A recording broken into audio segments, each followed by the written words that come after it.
Doctor గారు, ఏమండో doctor గారు, ఏమిటి రాజన్న? ఏంటి ఆలోచిస్తున్నారు? అబ్బే ఏం లేదు. ఒక విషయం అడుగుతాను, చెప్తావా? అడగండి. చాలా ఏళ్ల క్రితం ఈ ఊళ్ళో రంగన్న అని అందరికీ సాయం చేసే ఓ మనిషి ఉండేవాడు. అతను ఏమయ్యాడు? ఇది డాక్టర్ గారి దగ్గర నమ్మిన బంట్లో పనిచేసేవాడు. ఆ రంగన గురించేనా? అవును, ఆ రంగన్నే. డాక్టర్ బాబు చాలా మంచివాడు కదమ్మా. అలాంటి మంచి మనిషికి రంగన సాయం చేస్తుండేవాడు. మంచోకి సాయం చేయడం మా ఊళ్ళో నేరం కదా. అంతే, డాక్టర్ బాబు చచ్చిపోయిన రాత్రే ఈ రంగన శవం కూడా దొరికింది.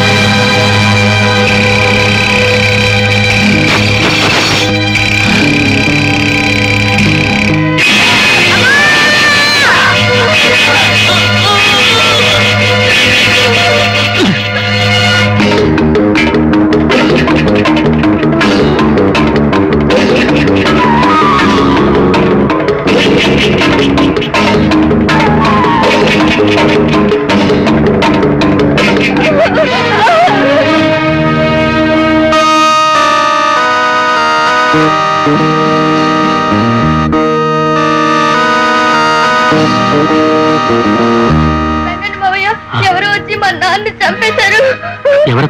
చీకట్లో ఎవరని తెలియలేదు.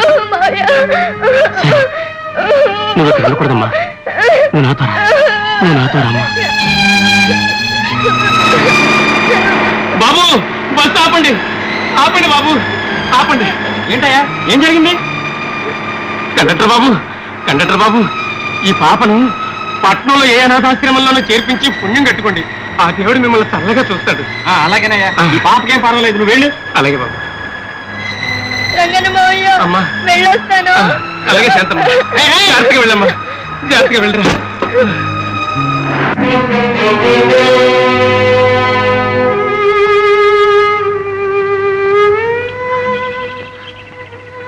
అదేం డాక్టర్ అమ్మ గారు, రంగన చావు గురించి అతనికి కావాల్సిన మనిషి కంటే మీరే ఎక్కువగా బాధపడి కన్నీళ్ళు పెట్టుకుంటున్నారు.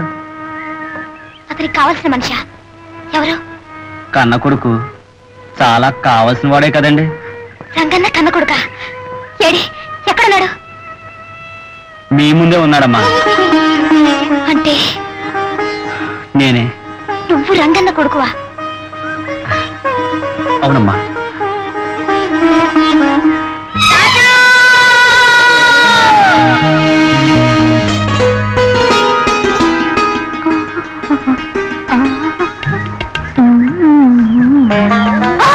అమ్మా, పాడు పిల్లడా, ముందు వెనక చూసుకోకుండా మీద పట్ట మీద రాణి నెత్తుకుని సర్దాగా రావడంతో నేను చూసుకోలేదు. నువ్వైనా చూసుకొని తప్పుకోవచ్చు కదా. సరే గాని పిల్లడా, దొడ్డల్లోనూ చెరువు గట్ల మీదను తోటల్లోనూ ఎక్కడ చూసినా మీ ఇద్దరే కనిపిస్తున్నారు. మీ ఇద్దరిది అంత స్నేహమా? మాది స్నేహం కాదు, ప్రేమ. పోలమ్మో, ఏంటి రాడమ్మా, నువ్వు కూడా ఈ రాజబాబునే ప్రేమిస్తున్నావా? ప్రేమే కాదు, పెళ్లి చేసుకుంటారు. ఏ డాక్టర్ గారు, ఇందాక కళ్ళలో నీళ్లు, ఇప్పుడు పెదాల మీద నవ్వు. తమాషాగా ఉందే. మరేం లేదు, ఏదో గుర్తుకొచ్చింది. సరే కానీ రాజన్న, అప్పుడు చంపబడ్డ డాక్టర్ గారు అమ్మాయి నీకు గుర్తుందా? ఎవరు? రాణియా? రాణి గుర్తుందా అని అడుగుతున్నారా? గుర్తుండటమే కాదండి, ఇప్పటికీ నా గుండెల్లోనే ఉంది. ఈ గుండె ఆగిపోయేంత వరకు నాలోనే ఉంటుందండి. చాలా మంచి అమ్మాయి అండి. ఆ రాణి అంటే నీకు అంత ఇష్టమా? ఇష్టం ఏమిటండి, రాణి నా ప్రాణం. చందమామకు వెన్నెల్లాగా, సముద్రానికి కెరటాల్లాగా రాణి నాలో ఒక భాగం అండి. మీకు విషయం చెప్పనా? నేను ఇంతవరకు ఎందుకు పెళ్లి చేసుకోలేదు తెలుసా? ఎందుకు? నా మనసులో ఉన్న రాణిని తీసేసి వేరే మనిషిని ఇక్కడ ఉంచలేను కనుక. అంతేకాదు డాక్టర్ అమ్మా, నేను చనిపోయేలోగా ఏదో ఒక రోజున నా రాణి నాకు కనిపిస్తుందనే ఆశ. ఆ ఆశతోనే బతుకుతున్నాను. నీ ఆశ ఫలించి నీ రాణి నీకు హఠాత్తుగా ఇప్పుడు కనిపించిందనుకో, ఏం చేస్తావు? ఏం చేస్తానా? ఒక్కసారిగా కౌగిలించుకుని పైకెట్టేస్తాను. ఆకుండా పాదాల నుంచి తల వరకు ముద్రెట్టేస్తాను. ఆ పైన నోటికొచ్చినట్టు కోతలు కొయ్యకు. నువ్వు ఆ పని చెయ్యవు, చెయ్యలేవు. డాక్టర్ అమ్మో, ఈ రాజన్న మాటని మనసుని అంత తక్కువగా అంచనా వేయకండి. రాణి కనపడలే గాని ఖచ్చితంగా నేను అన్నట్టుగా చేసి చూపిస్తాను. ఖచ్చితంగా చేయలేవు. ఎవడి చేయగలని? చేయలేవని. రాణి కనపడమండి, చేస్తా చేసి చూపిస్తాను. అలాగా? సరే, ఇటు చూడు.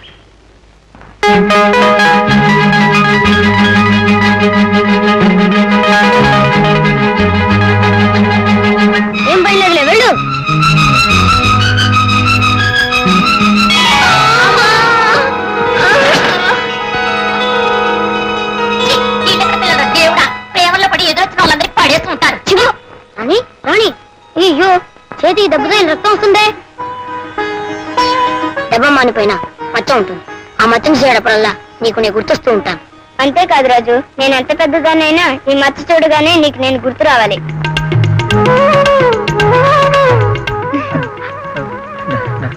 డాక్టర్ గారు మీరు శాంతారాణిని, చిన్నప్పుడు రాణిని, ఇప్పుడు శాంతిని.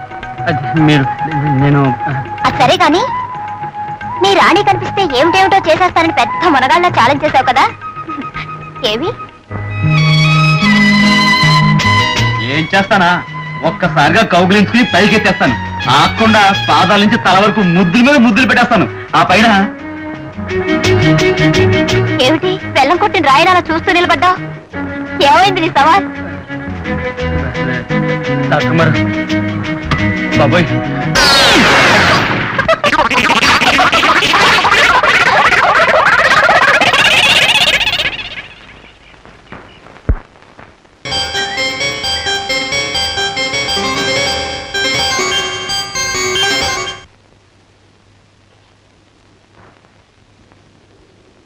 దుర్గా పప్పుచారు పట్టాలే. ఏం పాపం చేశావు? భోజనం కూడా ఆ చేత్తోనే. ఏమి ఎన్నిసార్లు చెప్పే పప్పుచారు తెమ్మని? అసలు నా మాట పట్టుకోవే. ఇంట్లో పిల్లలు ఉంటే ఇదిగో నాన్న తెచ్చి పెడతారు. నేనేం చిన్నపిల్లలు కాదు పరిగెత్తుకొచ్చి పెట్టాను. నేను అట్టగే పెడతాను అంతే. ఒరే మాధవా, గురు ఇదిరా వరస. కూర తెమ్మంటే పిల్లలు లేరు, పప్పుచారు తెమ్మంటే పిల్లలు లేరు, ఊరగాయ తెమ్మంటే పిల్లలు లేరు అంటుంది. నేనేం చేయని చెప్పు? అప్పటికి రాత్రింబగళ్ళు నా శక్తి మేరకు వేస్తూనే ఉన్నాను రా గురు, మందులురా. కానీ లాభం లేకపోయింది. ఆ మాట అంటే అది సిగ్గులేదు. నాకెక్కడికి రెండో చేయి ఉంటేనా?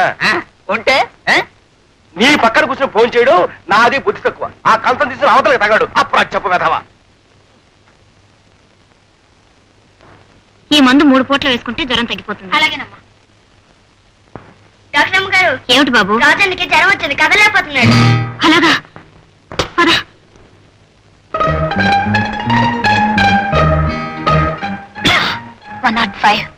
ఇంత జ్వరం ఎలా వచ్చిందబ్బా? ఏం పర్లేదు డాక్టర్ గారు, ఏదో మామూలు జ్వరమే ఉంటుంది. సాయంత్రం కల్లా తగ్గిపోతుంది. అనవసరం మీరు ఆసుపత్రి నుంచి ఎందుకు పరిగెత్తుకొచ్చారు? డాక్టర్ని కనుక పేషెంట్లు ఎవరైనా సరే ప్రమాదంగా ఉంటే వచ్చి చూడాలిగా.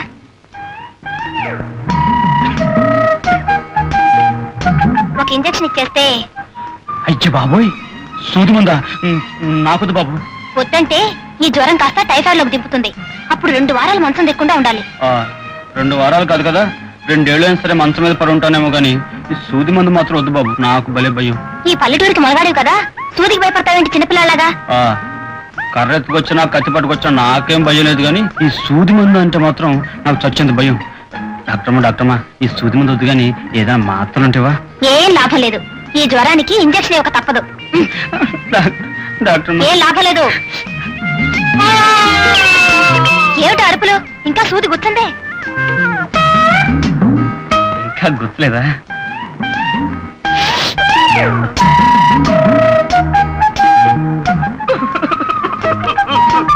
ఇప్పుడెందుకు రాగాలు?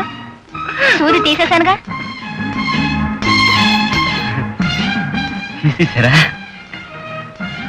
చూడు, నేను చెప్పేది జాగ్రత్తగా విను. ప్రతి 3 గంటలకి ఒక్కొక్క మాత్ర వేసుకోవాలి. ఇవాళకి భోజనం మానేయాలి. కన్నీళ్ళు అసలు తగలకూడదు, వేడి నీళ్లు తాగాలి. అర్థమైందా? తడి తగిలితే మళ్ళీ జ్వరం వస్తుంది, గుర్తుంచుకో.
ఇక నీ కొడుకు ఏం భయం లేదు.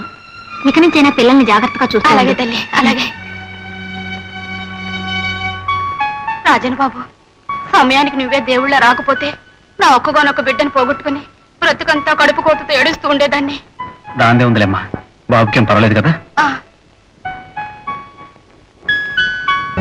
రాజు, నువ్వు ఆ బాబుని కాపాడింది. ఇంత జ్వరంతో నూతులు దూకావా? ముందా తడి బట్టలు తీసేయ్.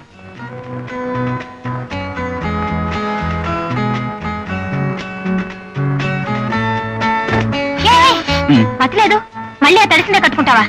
ఇదిగో, ఇది కట్టుకో.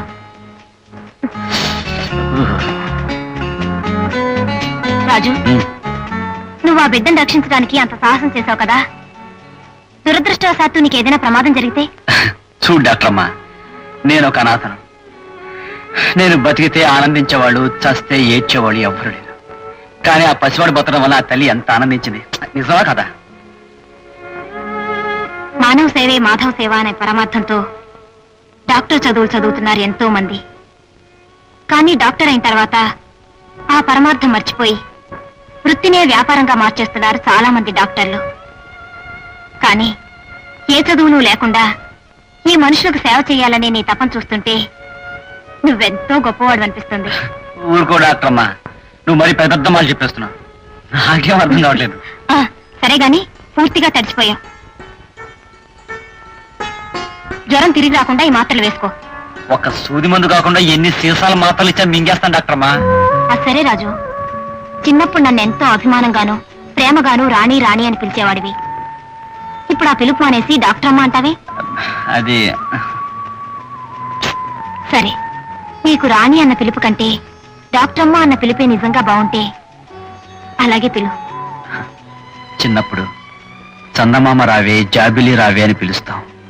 అది వస్తుందని, మన చేతికి అందుతుందని అనుకుంటాం. ఇప్పుడు అది అర్థం లేని ఆశని మనకు తెలుసు కదా డాక్టరమ్మా. చాలా మాటలు నేర్చావే రాజు. నిజంగా మనసుండి ఇష్టం ఉంటే చందమామనే కాదు, ఇంద్రధనుసు కూడా అందుకోవచ్చు. కాదంటావా? నిజమే అనుకో డాక్టరమ్మా. అదిగో, మళ్ళీ డాక్టర్ అమ్మ అంటున్నావు. నువ్వు అలా పిలిచే మాట అయితే ఇక్కడికి రావద్దు, నన్ను చూడొద్దు. అమ్మా, అంత మాట అనుకో. 1,00,000 సూది మంది ఇచ్చా భరిస్తారేమో కానీ ఇక్కడ రావద్దు, నన్ను చూడొద్దంటే మాత్రం నా వల్ల కాదు డాక్టరమ్మా. అదిగో, మళ్ళీ డాక్టర్ అమ్మ అంటున్నావు. నా వల్ల కాదు రాణి. ఎలా? నా వల్ల కాదు రాణి. వినిపించలేదు, మళ్ళీ అను. నా వల్ల కాదు రాణి. బాబు మెడ పట్టేసిందండి, తూరు తప్ప ఇంకేవైపు చూడలేకపోతున్నాను. పడవర నేను చూపిస్తాను రా మాధవ. కొట్లో 10 రూపాయలు లాగి రా కూర్చో. పడమర తప్ప తూర్పు కనపట్లేదండి. మాధవ, వస్తున్నా. నేను అన్ని దిక్కులు చూపెడతాను. మా గురువు గారికి అయితే ఒంటి చెయ్యి, నాకైతే 2 చేతులు ఉన్నాయి. ఎలా తిప్పుతారో చూడు. వాడు మెడ చెప్పవచ్చు. అమ్మో, ముందుగా చెయ్యిపోయిందిరా బాబాయ్. ఆ చెయ్యి మాట దేవుడికి ముందు నా తలకాయ నడిచేయండి బాబాయ్. తొందర పడకండి, తొందర పడకండి.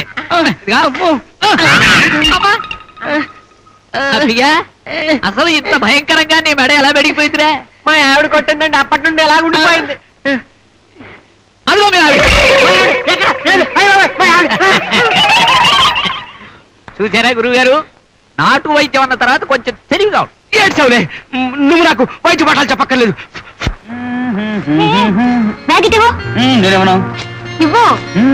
నువ్వు డాక్టర్వే, నేను కంపౌండర్ని, నేనే పట్టుకోవాలి. నీ గురించి నాకు ఇంకా అర్థం కాలేదు. లేదానివే.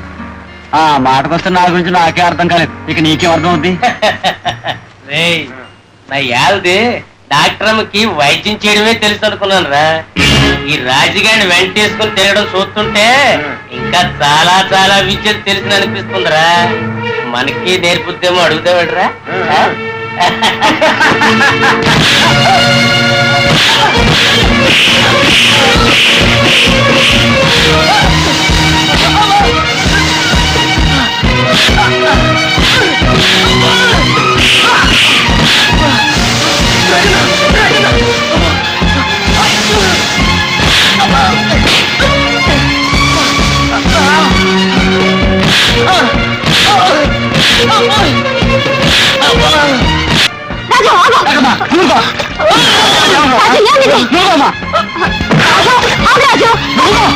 And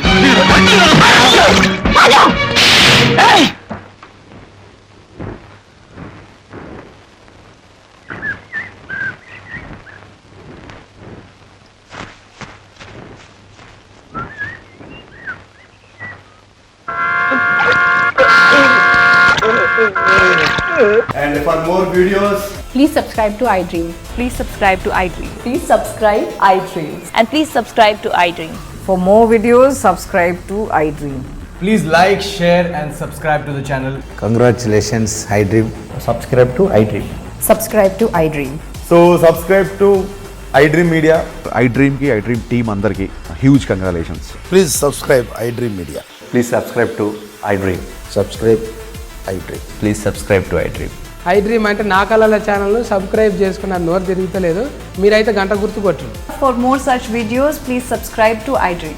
Subscribe to iDream. Please subscribe to iDream. Please subscribe iDream Media. Please do subscribe to iDream. Please subscribe to iDream Media. For best entertainment and information, please subscribe iDream. And don't forget to subscribe to iDream.